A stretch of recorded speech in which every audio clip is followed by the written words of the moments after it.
Hello and welcome to Simon's Shed. It's time for a bit of a break from the layout updates.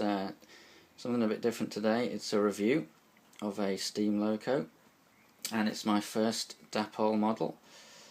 You can see it there. It's the Dapol B1, and it's ND120G.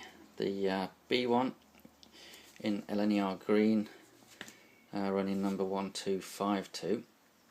I've been on the lookout for a steam loco model, and happened to visit my local model shop, Footplate, in Kidderminster, and it was on offer there, so I really like the look of the livery. So yeah, it was a bargain price, so I couldn't resist. Let's get it out of the box and have a closer look.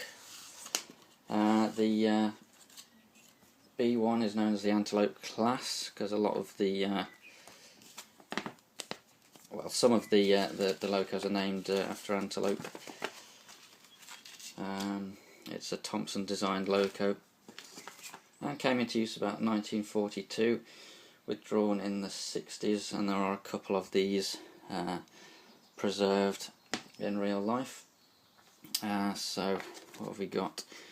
We have the instructions. Now, I should say I haven't really, I've opened it and had a look, but I haven't run it at all. I'll have to run it in a sec, but we'll have a quick look at the instructions. And the first thing is it needs oiling on the motion before use, so we'll do that in a second. But other than that, all looks good. Packing piece, watch out for a packing piece in the locomotive. Okay. And on the back, where to oil it. Okay, so that's what we've got to do before we run it, and I think it's saying that's already been done at the factory, so we'll oil the motion part. But yeah, that's the instructions. It's DCC ready. As I say, I barely had it out of the box, so I haven't chipped it or anything. So I think we'll get it out of the hard plastic case. I think it's a couple of years old, this model, so it's the old, you can tell that it's the old logo. I think Dapol have updated their sort of branding since then. So let's have a look what we've got. A little tab there, let's pull on that. And we've got a couple of bags.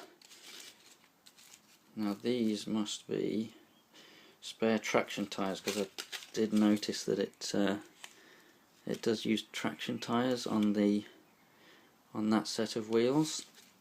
Jury's out on that for me. I've not had any experience, good or bad. I mean, obviously it's going to improve the traction, the pulling power of the loco, but I'm not sure how durable they are, so we'll leave that until I've got a bit more experience. And a whole bag of goodies. Let's have a look. So it looks like we've got a little drive shaft, because the motor is in the tender, I believe, and you can see, that must be the packing piece. But above that you can see the drive shaft there going into the tender. So it looks like we've got a spare one of those. Some couplers, so a different type of coupler there, and as I say, loads of detailing bits, possibly some steps and pipes and things like that. Okay, let's get the loco out. Let's focus the camera. There we go. Ooh, out of the packing piece. Get rid of that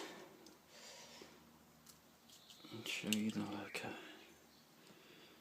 I really like the apple green livery. So we've got NEM pockets,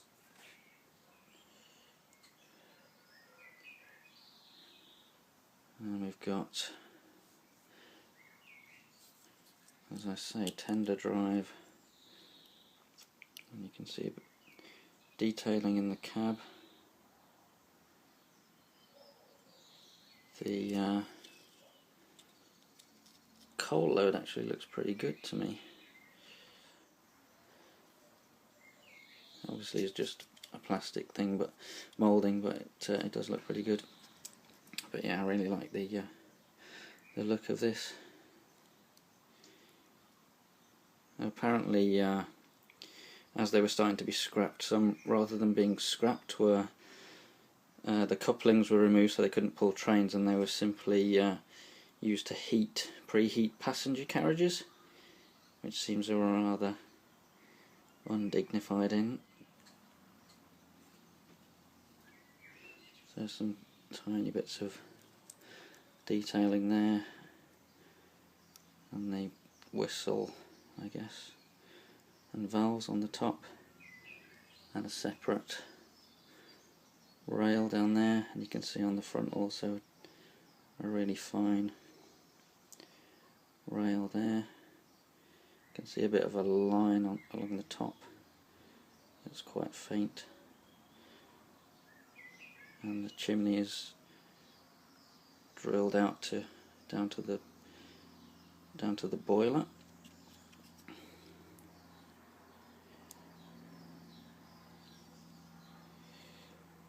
I don't currently have a DC layout, so I'm going to have to rig something up.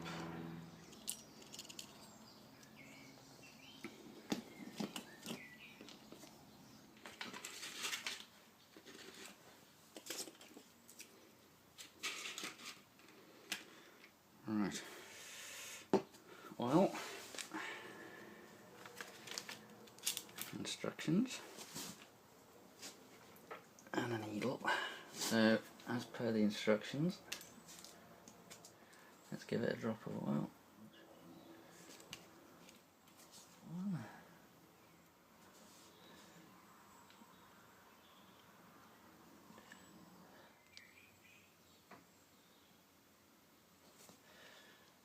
And the other side.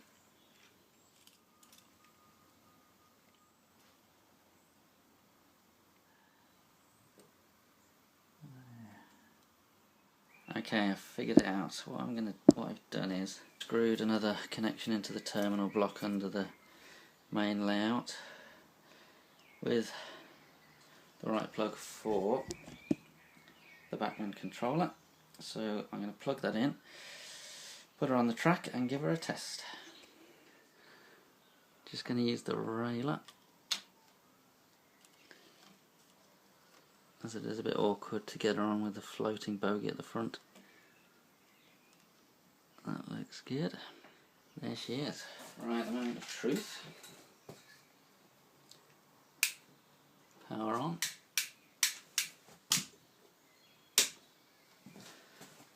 Okay, let's try that again. It helps if you turn the correct controller on at the plug.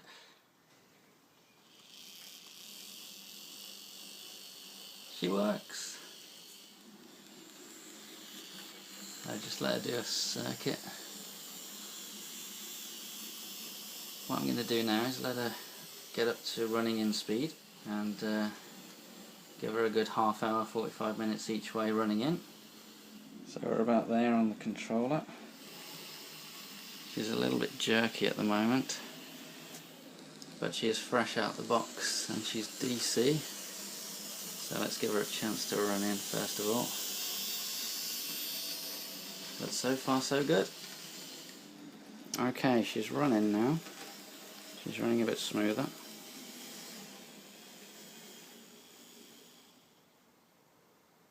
She did develop a bit of a squeak. Seemed to be coming from the mechanism, so I've put another drop of oil on there, which seems to have cured that. So overall, I'm really happy with the way it looks. I think it's really well detailed. I think it's a beautiful model. You can't really see the traction tyres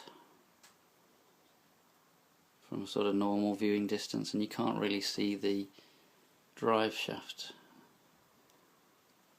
when you're sort of looking at it normally either, so those are no problem at all.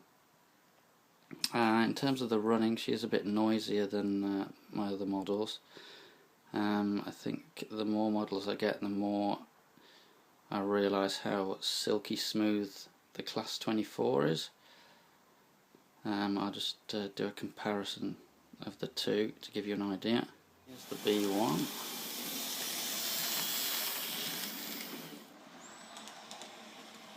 And here's the 24. What I'll do now is put a DCC chip in. Okay, just on the off chance anyone is trying to DCC chip one of these and they need to get at the socket, it says in the instructions you simply unclip the tender. You do, but it requires quite a lot of force, I found, and it's a bit scary, so that's where the join is, where it unclips, and if you just wriggle it back and forth, it does eventually come off to reveal the socket. And as you can see, I've put a chip in there, so in there is the motor as well. And let me just show you, and the board, the socket for the chip.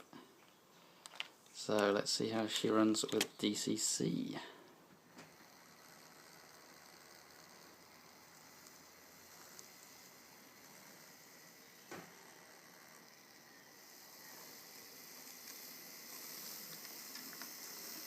Away she goes. So I get a few more shots and get her pulling some wagons, I think.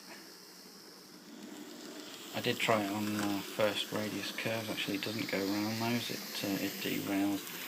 Not entirely surprising, but yeah, something to watch out for if you do have first radius curves on your layouts.